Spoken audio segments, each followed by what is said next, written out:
5 February 2024 ला पेटीएमचे share सलग तिसऱ्या दिवशी लोअर सर्किट झालेले. यामुळे गेल्या 4-5 दिवसांपासून गुंतवणूकदार आणि ग्राहकांमध्ये गोंधळाचं वातावरण निर्माण झालेलं पाहायला मिळालं. खरं तर 31 जानेवारी 2024 लाच आरबीआयने एक आदेश जारी केला होता, ज्यात पेटीएम पेमेंट्स बँक ह्या 1 मार्च पासून ग्राहकांना आपल्या सुविधा देऊ शकणार नाहीत असं सांगितलं होतं.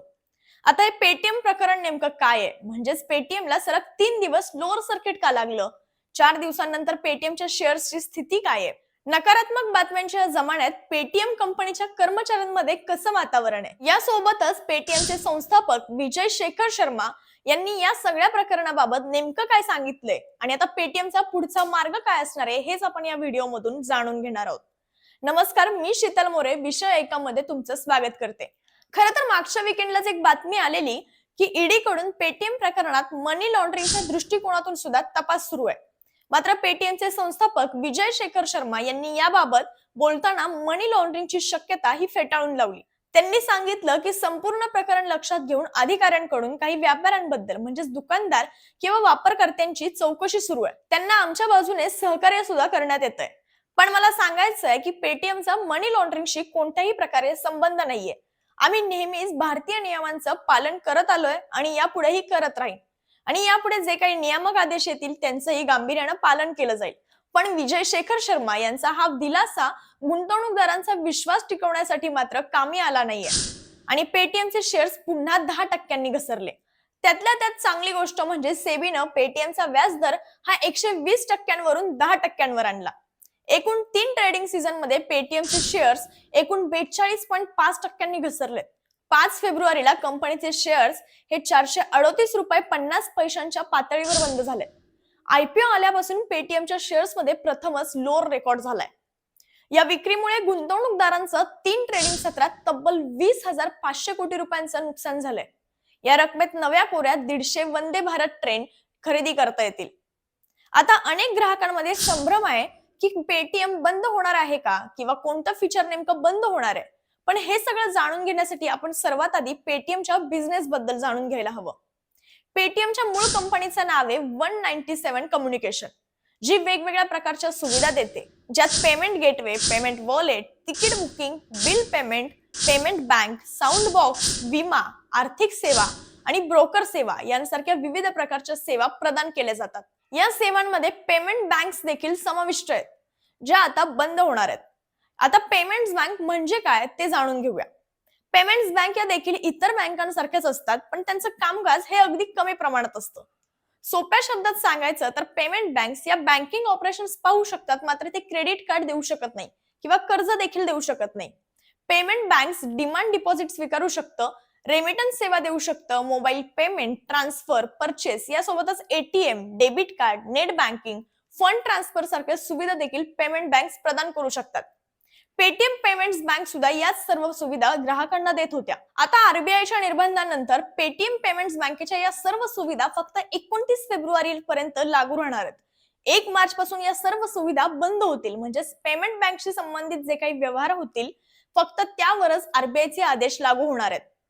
पेटीएम पेमेंट्स बँक कोणत्याही ठेवी घेऊ शकणार नाहीये, व्यवहार करता येणार नाहीयेत, कोणत्याही ग्राहकाच्या खात्यात रक्कम जमा करता येणार नाहीये. पण आधीच पेटीएम वॉलेटमध्ये जी रक्कम असेल, जे पैसे असतील, त्यांचा वापर मात्र कोणत्याही निर्बंधाशिवाय वापरकर्त्यांना करता येणार आहे. त्या रकमेचा वापर केल्यानंतर मात्र वॉलेटमध्ये पुन्हा पैसे जमा करता येणार नाहीयेत. कंपनीचे बाकी व्यवसाय कोणत्याही अडचणींशिवाय पूर्वीप्रमाणे चालू राहतील. त्याची आर्थिक सेवा म्हणजेच कर्ज वितरण, विमा, इक्विटी, ब्रोकिंग ही पूर्वीप्रमाणेच सुरू राहणार आहे. कंपनीकडून दुकानदारांना ऑफलाईन सुविधा पुरवल्या जातात, जसं की पेटीएम क्यूआर कोड, पेटीएमचा sound box, Paytm card machine इत्यादी. हे सर्व देखील पहिल्यासारखं सुरू राहणार आहे. आता आरबीआयनं पेटीएमवर एवढी कठोर कारवाई कोणत्या कारणांमुळे केली हे सुद्धा जाणून घेऊया. एका वृत्तवाहिनीने सांगितलंय की आरबीआयनं घेतलेला हा निर्णय एका रात्रीतला नाहीये. आरबीआय कडून अनेक वर्षांपासून पेटीएम पेमेंट्स बँकेबद्दल चेतावणी देण्यात येत होती, परंतु पेटीएम पेमेंट बँकेने कोणतेही सुधारणात्मक पाऊल उचललं नाही. ही चेतावणी 1 किंवा 2 गोष्टींबद्दल नव्हती, तर अनेक गोष्टींबद्दल होती, ज्यात कोणतीच सुधारणा दिसत नव्हती आणि त्यामुळेच आरबीआयनं हे पाऊल उचललंय. आता या संदर्भातील संभाव्य आरोपांवरही आपण एक नजर टाकूया. कंपनीच्या मॅनेजमेंट विभागाकडून पेटीएम पेमेंट्स बँक बंदी मागील नेमकी कारणं काय आहेत याबाबत कोणतंही स्पष्टीकरण दिलं नाहीये. मात्र बाजारात याबद्दल अनेक शक्यता वर्तवल्या जात आहेत. काही सूत्रांनी एका वृत्तवाहिनीला दिलेल्या माहितीतून हे समजलंय की पेटीएम पेमेंट्स बँकेची अनेक खाती अशी आहेत जी केवायसी नियमांमध्ये बसत नाहीत. एकाच पॅन कार्डवर अनेक खाती उघडली जात आहेत. यासोबतच छोट्या मोठ्या व्यवहारांसाठी पेटीएम वॉलेट बनवलं गेलंय. मात्र काही पेटीएम वॉलेट्समध्ये कोट्यवधी रुपये पडून आहेत. विशेषतः बँकांसह वित्तीय संस्थांनी नियमानुसार व्यवसाय चालू केलाय की नाही हे तपासण्यासाठी त्यांच्या वित्तीय गुप्तचर युनिटला अहवाल पाठवणं आवश्यक असतं, जेणेकरून मनी लॉन्ड्रिंग तर चालू नाहीये ना हे समजण्यास मदत होते. पण पेटीएम पेमेंट्स बँकेने असं केलं नाहीये. यासोबतच बँक परवाना नियमानुसार प्रत्येक बँकेकडे स्वतःची स्वतंत्र तंत्रज्ञान प्रणाली असणं आवश्यक असतं आणि ते इतर युनिट्स पासून पूर्णपणे वेगळं ठेवावं लागतं, जेणेकरून बँकेचे जे काही ग्राहक असतील त्यांच्या डेटाचा गैरवापर होणार नाही. परंतु पेटीएमनं याचंही उल्लंघन केलं. खरं तर पेटीएम पेमेंट्स बँक ही तंत्रज्ञानासाठी आपलीच मूळ कंपनी 197 कम्युनिकेशन कडून सेवा घेते. कायद्यानुसार पाहिलं तर दोघांमध्ये कोणताही डेटा शेअर झाला नाही पाहिजे. पण या प्रकरणात पेटीएमने या नियमांचं देखील उल्लंघन केल्याचं दिसून येतंय. नियामक तपासातून हे सुद्धा समोर आलंय की पेटीएम पेमेंट्स बँक आणि 197 कम्युनिकेशन यांच्यात केवळ ग्राहकांची माहितीच नाही तर पैशांची सुद्धा देवाणघेवाण झाली होती, ज्याचा शेअर बाजारात लिस्टेड कंपनींना फायदा झालाय, जो पूर्णपणे बेकायदेशीर आहे. पेटीएम पेमेंट्स बँकेत 197 कम्युनिकेशनची 49% भागीदारी आहे आणि बाकी 51% हे पेटीएमचे संस्थापक विजय शेखर शर्मा यांच्याकडे आहेत. आता बाजारात एखाद्या कंपनीबद्दल एवढ्या बातम्या येत असताना संबंधित कंपनीच्या शेअर्सवर परिणाम होणं हे साहजिक आहे. असंच काही पेटीएमच्या शेअर्सचंही झालंय आणि आरबीआयनं तर असं म्हटलंय की पेटीएम मध्ये हे तपास सत्र असंच सुरू राहणार आहे. त्यामुळे गुंतवणूकदारांमध्ये तसंच कंपनीच्या कर्मचाऱ्यांमध्ये घबराटीचं वातावरण निर्माण झालंय. मीडिया रिपोर्ट्सनुसार पेटीएमचे कर्मचारी मोठ्या संख्येने इतरत्र नोकरीसाठी अर्ज करतायत. बिझनेस पोर्टलच्या बातमीनुसार रिक्रुटर्सला पेटीएम पेमेंट्स बँक आणि तिची मूळ कंपनी 197 कम्युनिकेशन या ठिकाणच्या कर्मचाऱ्यांचे रिझ्यूम्स हे मोठ्या प्रमाणावर मिळतात. यामध्ये मर्चंट बँकिंग, सेल्स आणि मार्केटिंग सेगमेंटचे कर्मचारी आहेत. हे कर्मचारी कमी पैशात सुद्धा दुसऱ्या ठिकाणी काम करायला तयार आहेत. आता टाउन हॉल बद्दल बोलूयात.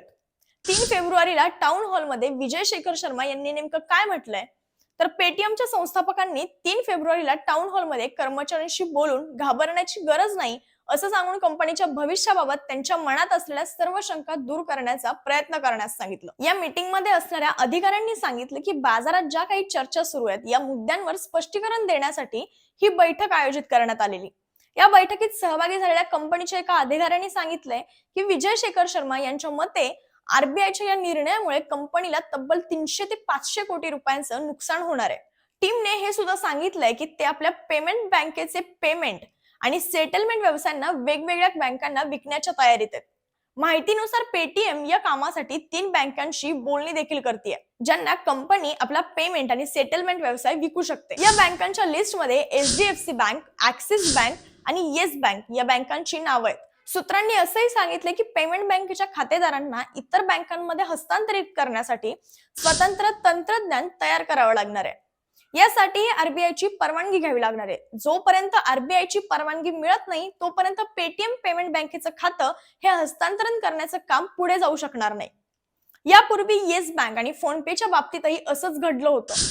पेटीएमचे मुख्य कार्यकारी अधिकारी भावेश गुप्ता यांनी सांगितलं की सुमारे 4 कोटी दुकानदारांची खाती इतर बँकांमध्ये हस्तांतरित करावी लागतील. याशिवाय व्हर्च्युअल पेमेंट ऍड्रेस आणि युपीआय हँडल ट्रान्सफर करण्याचं काम हे सुरू करावं लागेल.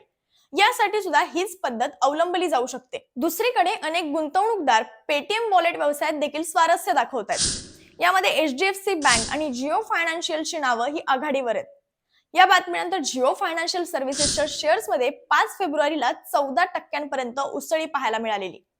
एका उद्योग अधिकाऱ्याने सांगितल्यानुसार फिनटेक उद्योगातील जुने खेळाडू आधीच युपीआय सेगमेंटमध्ये त्यांचा व्यवसाय झपाट्याने वाढवतात. यामध्ये पेटीएम हे अग्रेसर आहे. जर पेटीएम व्यवहार व्यवसाय मिळाला तर ते त्यांच्या व्यवसायाला अनेक महत्त्वपूर्ण फायदे देईल. तुम्हाला सांगायचं झालं तर पेटीएम वॉलेट हे व्यवसायात बऱ्याच काळापासून आघाडीवर आहे. 2023 पर्यंत पेटीएमचे 62.8 कोटी ऍक्टिव्ह युजर्स होते, तर 8,074 कोटी किमतीचे 24 कोटींहून अधिक व्यवहार हे पेटीएम पेमेंट्स बँकेद्वारे केले गेलेत. आता पेटीएमच्या या व्यवसायाचं खरेदीदार कोण होणार हे पुढे वेळ आल्यावर कळेलच. पण तुम्हाला आम्ही दिलेली ही माहिती कशी वाटली हे आम्हाला कमेंट बॉक्समध्ये नक्की कळवा आणि आमचे विषय ऐका या YouTube चॅनेलला सबस्क्राईब करायला विसरू नका.